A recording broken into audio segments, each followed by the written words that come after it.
उत्तर प्रदेश के मऊ जिले में मऊ के जो क्षेत्राधिकारी सीओ हो वहां पर भोजपुरी कलाकार अभिनेत्री पारुल यादव ने प्रार्थना पत्र देकर न्याय की गुहार लगाई है।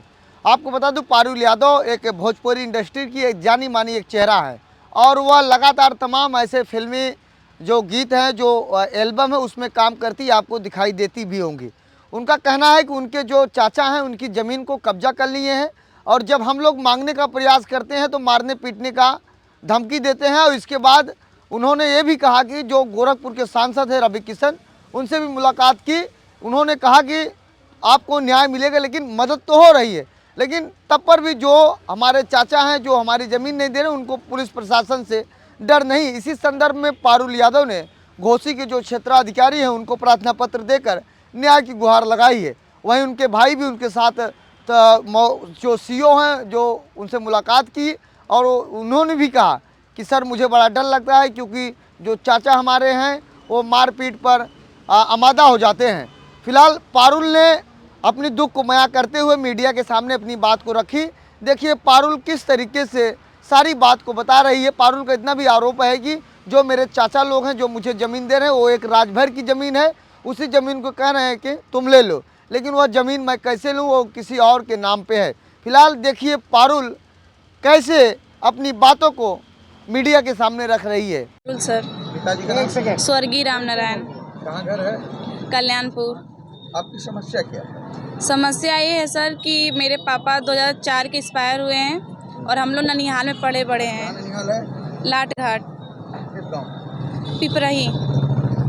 तो सर ये मेरे भाई हैं। आप वहाँ कब तक थे? सर हम लोग बचपन से ही रहे हैं और अब बड़े हुए तो अपने घर आए हैं। कब? सर हो गया, फिर भी मेरे भाई घर पे ही रहता था चाचा चाची के साथ में ही। सर फिर भी 3-4 साल से हम लोग यहीं रह रहे थे। अब क्या समस्या हो गई है?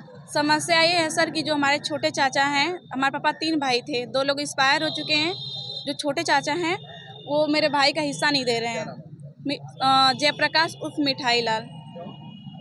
सर इसलिए उनका कहना है कि तुम्हारा बाप कुछ किया नहीं, और वो दे भी रहे हैं तो तीसरे की ज़मीन दे रहे हैं। कह रहे मैंने ज़मीन छोड़ा है।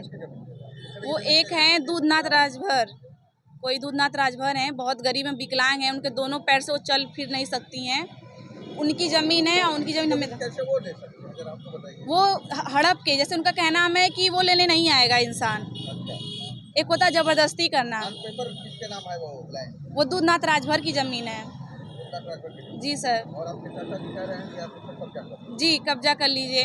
और सर जो ये वीडियो बहुत तेज़ से वायरल हो रही है गजानंद सर की, उसमें यहाँ के दरोगा हैं कोतवाली घोसी। सर ये हुआ था कि 1.5 साल से मामला चल रहा है हमारा थाना घोसी में। मारपीट, गाली देते हैं, चाचा भगा देते हैं, मेरे भाई को मारते हैं, हमें उल्टा पुल्टा बोलते हैं। हमने काफ़ी एप्लीकेशन दी, हम रवि किशन सांसद जी के पास भी गए, हर जगह गए। हमने application SP office, DM office हर जगह दिए, थाना में भी दिए। सर कार्रवाई तो हो रही है, लेकिन वो लोग डर नहीं रहे हैं। क्या कार्रवाई? कार्रवाई सर पुलिस जाती है मौके पे, दोनों पक्ष को बुलाती है, लेकिन मेरे चाचा जी कभी नहीं आते हैं। वो भेजते हमेशा दादी को, दादी बुजुर्ग हैं तो इससे पुलिस थोड़ा वो जाती है और उन्हीं को आगे वो करते हैं, अपने कभी सामने नहीं आते हैं। वो रिसेंटली ये हुआ था सर कि हम रवि किशन सर के यहाँ से आदेश करवाए तो दोनों पक्ष को बुलाया गया, हम भी आए, वो लोग भी आए। सर गजानंद सर ने, जो यहाँ के दरोगा हैं, जी, तो उन्होंने बुलाया तो हम और उधर भी पक्षी लोग जो थे वो भी लोग आए। तो एक सुलहनामा हुआ, प्रधान जी भी थे कल्याणपुर के, उन्होंने एक सुलहनामा बनवाया जिसमें ये था कि 2 महीने के अंदर जो दूधनाथ राजभर की ज़मीन देने की बात कर रहे हैं, वो ज़मीन या तो उनसे खरीद के मुआवजा दे के हमारे भाई के नाम पे ट्रांसफ़र करें, या तो आप लोग जो हिस्सा है इनका तीसरी उनको देना पड़ेगा। तो उन्होंने बोला ठीक है, मैं जो ज़मीन है वो खरीद के तुम्हारे भाई के नाम पे ट्रांसफ़र करूँगा। तो हम लोग इसमें एग्री हो गए, हम लोग वहाँ से चले गए। फिर रात में वो लोग चोरी से क्या किए कि हमारे जाने के बाद, हम बनारस में रहते हैं क्योंकि हमारे यहाँ रहने का कोई सुविधा नहीं है, हम लोग को घर से बाहर कर दिया गया है। वहाँ पे हम भाई बहन रहते हैं बनारस में।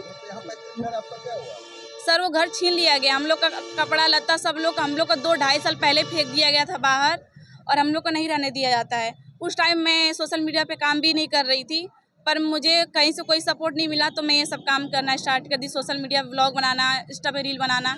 तो मेरे चाचा हमेशा लेके मेरे भाई को टॉर्चर करते थे इस चीज़ को। तो सर हम ये भी बोलते हैं कि जो ये बात बोलते हैं हमें सब छोड़ देंगे, पर हमारे भाई का मेरा खर्चा उठाएं, हम लोग को देखें, हम लोग का जो भी घट रहा है उसको देखें। पर ऐसा कुछ नहीं है सर, वो हर जगह फ्रॉडगिरी करते हैं। तो सर सुलेनामा जिस दिन हुआ रात में वो लोग गए और मेरी बुआ की लड़कियां लड़के सब लोग आए। चाचा जी कभी सामने नहीं आते हैं, बस फ़ोन से धमकी देते हैं। तो उन्होंने क्या किया कि दीवार जोड़ने लगे रात में। फिर मुझे बगल से कॉल आया कि अरे पारुल ऐसी सी बात है। फिर मैं वहाँ से 100 नंबर कॉल करती हूँ, 100 नंबर जाती भी है तो पुलिस मना करके आती है। फिर भी जाने के बाद पुलिस को भी लोग गाली देती हैं, फिर ज़बरदस्ती दीवार जोड़ने लगती हैं। फिर मैं आती हूँ सुबह मॉर्निंग में, फिर मैं आती हूँ तो फिर मैं फ़ोन करती हूँ 112 नंबर, 112 नंबर जाती है, फिर मना करती है। फिर जब पुलिस जब वहाँ से मतलब चली जाती है फिर वो दीवार जोड़ने लगते हैं। 3 बार 112 नंबर जाती है वहाँ पे मौके पे, पर जब चली जाती फिर मैं जाती हूँ। जबकि यार ऐसा क्यों कर रहे हैं आप सब, हमारे भाई का भी हक है, दे दीजिए, हमें घर बनवाना है। तो हमें मारने लगते हैं, मेरे भाई को मारे लोग, बहुत गंदी गंदी गालियाँ दी, पुलिस को भी गालियाँ दी हैं लोग। उसके बाद जब पुलिस गई, हम लोग रोते रोते पुलिस के पास गए, पुलिस गई तो बोल रहे हैं झूठ कि अरे ये पुरानी दीवार है। तो क्या किया गजानन सर ने कि ऐसे बोले ये पुरानी दीवार है, ऐसे मारे पैर से, तो वो दीवार कच्ची थी इसलिए गिर गई। और वो लोग वो क्लिप बना के पुलिस के खिलाफ रिपोर्ट, हाँ, तो वो लोग पुलिस के खिलाफ ही वो लोग रिपोर्ट डाल दी। जो कि पुलिस जब वहाँ दीवार नहीं जुड़ी थी, वो भी मेरे पास फोटो है, तो मना किया गया था, लेकिन वो ज़बरदस्ती दीवार जोड़ रही थी। तो इसलिए गजानन सर का वीडियो बना के लोग वायरल कर दी ताकि पुलिस इस सब बीच में ना आए। और लेकिन सर हम लोग काफ़ी दिन से दौड़ रहे हैं, बस आप लोगों का मदद चाहिए कि आप लोग हम लोग भाई बहन का मदद कीजिए।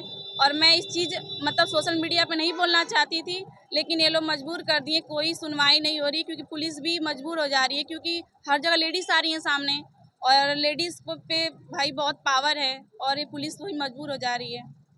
आपके चाचा का तो कहना यह है कि उन्होंने आपको पैसा वैसा कुछ दिया इस तरह का। कुछ नहीं सर, कुछ भी नहीं मिला। आप अगल बगल पूरे गांव में सारे गांव वाले हमारे, कोई दुकान बन रही है। सर जेपी होटल है, कल्याणपुर ही है जेपी होटल, वो भी उनका भी विवाद चल रहा है, वो भी होटल बंद हो चुका है। काफी लोगों की दुकानें भी दूसरे। सर नहीं, वो दूसरे शिवाजी की ज़मीन ले रखी है, उसकी भी हड़प ली है। नहीं सर, हमारे से 2 ढाई साल से चल रहा है लेकिन कोई सुनवाई नहीं हो रही है।